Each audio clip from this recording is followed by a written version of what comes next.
brother, and we had some little appearance in primary school. So he was conservative in using this language because he knew his younger brother can call son. So please allow me to move forward. I first of all take this opportunity to thank your Lordship the Bishop for granting us this opportunity to come and dedicate this wonderful church. I thank our stewards, the missionaries of Our Lady of Consolata, for choosing and come to work in the Kapenga, my birth area, mainly to preach the gospel and spiritual enrichment, care and love to my people. We shall always be indebted to you. Thank you very much. I sincerely appreciate all of you who have done us proud by supporting the greater job of construction and other things. Notably, like I was saying, the one who finishes the race is always honored in a special way. Thank you very much, Reverend Father Thomas Mulindwa, I don't know the other one, for having finished our relay. We were in a little 4x4. You remember some of you who enjoy athletics. We used to see this great runner from Jamaica.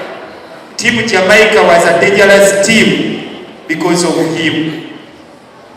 And whenever you could get the baton for the last 400 meters, nobody would follow. So thank you very much for holding that baton. My brother, Father Hilary, I have no words for you and all of us. But most importantly, my books, Jerusalem Saleh, and the entire government of Uganda for this job. I thank all those who lived that dream. First of all, from the sub-parish of Kapenga, which all of us knew, then to the parish, now to where we are. And then to the moment of again producing another child, the parish of Bangsuta.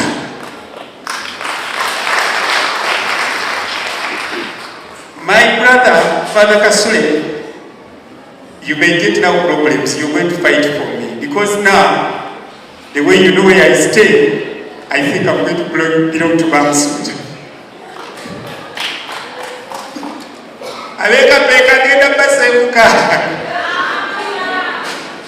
So I congratulate you, my people of Kapenga, for this great achievement. Ebigambo omukulu Father Hilary byeyankozeeko lulimi awo ebikomye mubikubireko mu ngalo.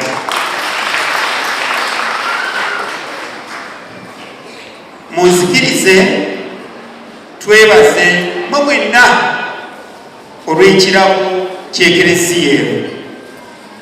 Nsuubira y'emu ku z'ekereziya esinga obulungi mu Kasana Lower Diocese. Bwenna ntandise okutya bwe twakyazizza Father Onera, ezimu ku parish ezikyali ento ya wiiki emu, yakamala wiiki emu ey'okkulu ku nsi, parish y'e Mugongo. Ne ŋŋamba oba Father Elia obirabye oba tobiraba? Ne ŋŋamba ne parish endala eri mu nnaku kati 8 manya 6 eyekansiira Father Dennis ali wano, obirabye? So eno z'ekereziya zetukola ki? Zetwagala. So mwebale nnyo abakristu n'abantu ba Katonda mwenna ab'e Kapenga olw'ekkula lino, era mwekubireko mu ngalo kuba najja wano ne tusonda ssente ne nkwata akapo ne nkaba Father yali Father tiyali gweye. Yali Father Gamye. omukulu n'agamba kyofa abo balekerawo okukaaba ng'akabbo kajjudde nnyo sente zigenda otusooka mu mwezi olukumi naye nga kajjudde. Bwe twabala mwavaamu emitwalo 4 n'ambuuza mutabani, you mean say they are going to construct the church with only this 40,000 because the yesigye ne lunaga twafudde dda kale balekera temuddamu. Naye ndowooza mwoyo yali amugambye nti emabegaawo wali wajja, kale mukubireko mu ngalo Father Thomas ono olw'okujja omulimu guno negugwako bulungi. Bannange paalisha ewedde era olwaliro tuli mu ssanyu era essanyu ligenda kuba leero tugenda kunyekya emisana abamu notuddukana wala. Naye abakristu njagala bagamba paalisha teddaba kuggwa kuzimba. Olwatuddeawo bwenti ebbugumu ne linkuba ne ngamba oba abakristu temundaba nti mulaba minisita atuyana. Kitegeeza now Father we need funds. Twetaaga ebiwujjo kubanga kirabika bwe mujjula eklezia ekola ki? Ekwata ebbugumu. Ate ng'ekyo bishop kyayagala. Kati mbasaba okuva leero tutandike ate okulowooza ku biwujjo ate tubuuze ebirala. Olwaleero nga tukyali mu bino nakubye omukulu akaama, ate akaama kano kantuma abantu mmwe era abamu ne bawandiikira ne Father ebbaluwa. Bishop oba byogere kale kambyogere onoosonyiwa olugambo Kasanja kujja nejjusa. Bagamba bannumba wano nga tuli mu byaffe tutegeka ne bagamba gwe kakyofa gwe paalisha eno tukiwalana koze ye bakulu ate fe abaze okugulawo kerezia ati paalisha yo tukiwalana ate ekyennaku abamu bakristu abamu si bakristu naye bonna bayogerera wamu koze lwaki tife abasuubisi mu kibuga kino oba abalinawo bye tukola kati gwotusibyeko obwavu negamba afudde kwanza ye paalisha ezitiriya leero obwavu nembabuuza ate kiki tukoze leero netonde kulwa Father nembagamba Father wange mwali musaase neti ekikomera kyo kyewazimba Father Day ebintu ebiwaleka abasajja bambalana era tebakyayagala wano era olwaleero bazze kuyomba koze sisi fire the future is bright nekikomera tugenda kimenya. Abasomesezajja mwasabye kanisa ne tiimu era oyo yagambye tubawalanira ddala mu musibya obwavu okapeeko okuva wali mpaka ku geti bagiyita batya ku geti ya industrial park naye mbagamba ceasefire the future is bright ekikomera tujja kijjawo kale naye muleke mukkirize batukuze eklezia. So akamukulu nkamukubye abaddeko byatumye byezijatujje tutuulemu nga bwe mwawandiika luli aŋŋambye mu bino bigambo ebyo mubiteeke mu buwandiike tubituulemu nalwo olukole ki luggwe kale mubeere bakulu ng'abaziika bajja baffe bali be mutegedde ekyo nakyo tugenda kijjawo paalisha temukiwalana. But the point here is bo balaba ssente bo bagamba paalisha eteekewo avenues ez'okufuna ki ssente okusika okuteeka mu wall fence ng'ate paalisha yaffe y'abantu. Kati yebagambye nti abakristu bw'omala ekizibu kino ate wabeerawo ekizibu ekikola ki? Tubadde tweyagala kerezia ewedde abalala bo balaba bizibu bagamba kerezia yeeye tusibyeko obuki obwavu. Kale neetuuze ekyo kyonja kiyimiriramu tulabe bambadde amagezi tulabe bye tubateerawo awo ebikola ssente nga zidde eno naye nga nammwe mukola ssente. So ekyo nakyo tujja kimaliriza. Father will come and we speak about it. There is that danger with us. All they want that we should put up income generating activity facilities other than the wall fence because you have enough security. If you need more, I can order the arm of God to come and protect you. Kakati mikwano gyange okuba tumaze jena atuye ekigambo kimu manye ennaku zonna kyalina bigambo yayogera lulimi lwaki asabye bannakapeeka tukozese paalishi yaffe okulaba nti tukikolamu, tweyimirizeewo, tweyambisa emikisa gyonna gavumenti gyetuwadde. Amakolero gali awo baagalamu abakozi. Sisuubira museeyi wange oli John kumusanga ng'agenze kukolera okukola, naye gwe omwana okwendaba myaka 2 mu abavubuka basuubira nti mwaligenze ne munogayo ku ssente. Ezo ssente zammwe.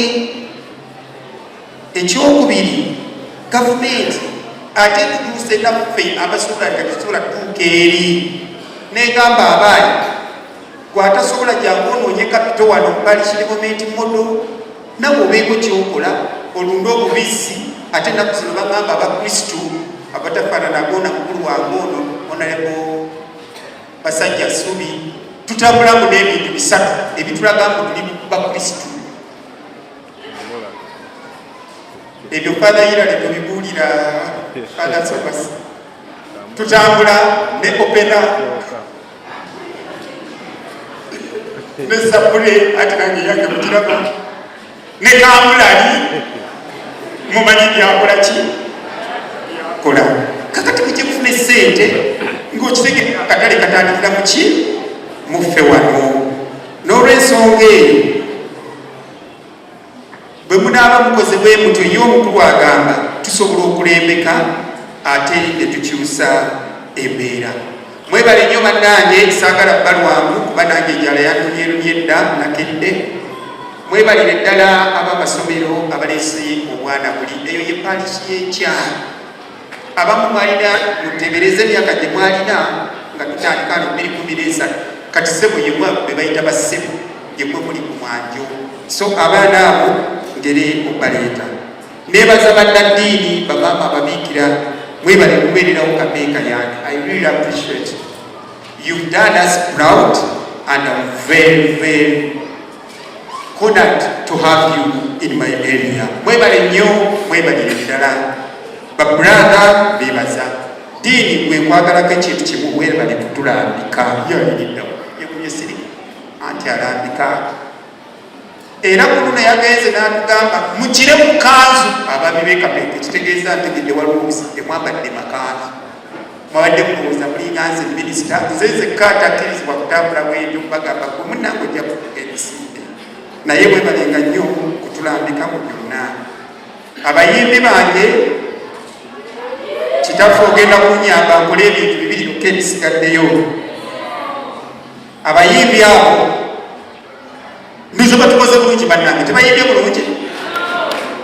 Mpozi ani abakulira kwaya Manzi Kajangu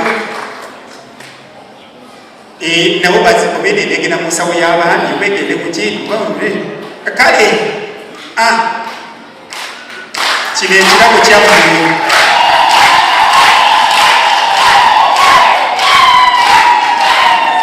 Mwebale kunyirira, mwebale kukola mulimu gwaki gwa Mukama.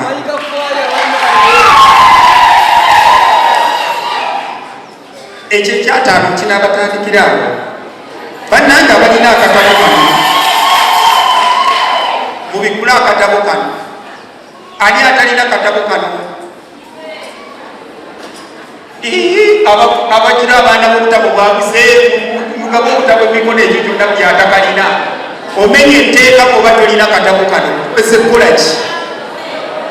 Bagabire kwekwata mu nsawo gy'ey'omutwalo ofuna akatabo.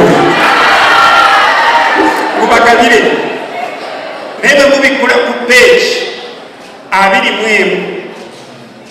21 batulaze ebisomesa 21 ebikola paalishi yaffe. Mu bisomesa muno mulimu ebisomesa 2 ebinkwatako ennyo mu bulamu bwange obw'obuto. Ekisooka kyekisomesa kyenkozi sub parish. Musomesa waali jangu birikani bwe jangu wano nina okumaliriza bino. Ekyokubiri kyekisomesa kyennalufule. Olutalo nga luwedde nange nga tutandise okutegeera obulungi kereziya twagendanga nkozi. Era gye nasomera kali mwezi ate nga eya omu ku baali batutendeka yali omusajja asinga obukambwe ennyo taata Majubi. Oba mumumanyi? Mwali mumuwuliddeko? Nga bw'ayingira waawe ensi n'efa. Ffe twali tulowooza nti ye faata, kubanga bw'ajja n'akubuuza ebibuuzo bibiri n'otamwattamwanga gwe bakuzzaayo. Kali mwezi twamusomera emyaka mbega ng'omwakubuuza ekibuuzo n'agamba gwe sisobola kupulizentingayo. Kaffe tetumanyi kwanjula waani, kaffe tulowooza oba ye faata, anti ekiseera faata abakijamuzo. So Bishop nkwebaza okusembereza parish eyokubiri bwe bagenda bakula nanga osaabimanya ab'ennalume nagamba olugendo luwanvu ogenda ewa enkozi faata naffe tuwe ekisomesa. Awo ne tutandika. Ate endala yali yeekaba ogweyo nzijukira oba gye baatwala okubatiriza gweyo yalinga kirasita senta yaffe, naye parish eno ey'enkozi ekutteko nnyo nti bagambye eri under construction, kitegeeza yeetaaga kukola ki kusereka, si kyekyo kale ekyataano kiikyo tandikira osereke parish. Omukulu yantumye obubaka mbukuleetere, naye bano they will not understand. It is a currency, the other hard currency.